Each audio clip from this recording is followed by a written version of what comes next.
របៀបធ្វើឲ្យទូរស័ព្ទរបស់លោកអ្នកគ្រាន់តែចុចពីរដងក៏ភ្លឺចុចពីរដងក៏បិទ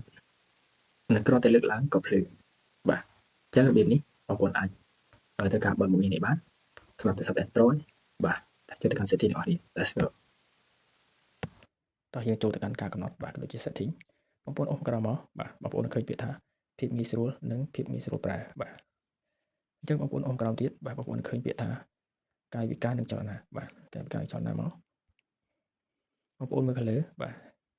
គេថាកាយវិការក្រុងបិទបាទចុចមួយទៀត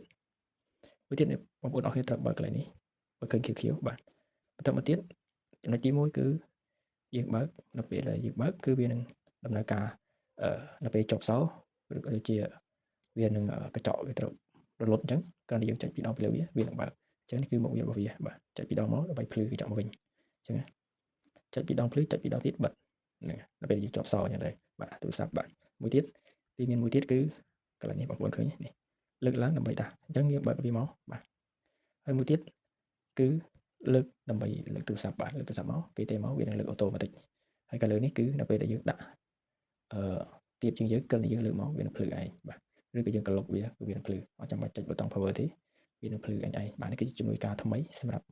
បងប្អូនដែលមិនចង់ចុចជាមួយប៊ូតុង power ឬក៏ខូចប៊ូតុង power បើបងប្អូនអាចប្រើជាមួយនឹងមុខងារនេះបានងាយស្រួលអញ្ចឹងមានតែប៉ុណ្្នឹងឯងបាទបន្តនៅឯទៀត follow មួយទៅបាទសូមអរគុណ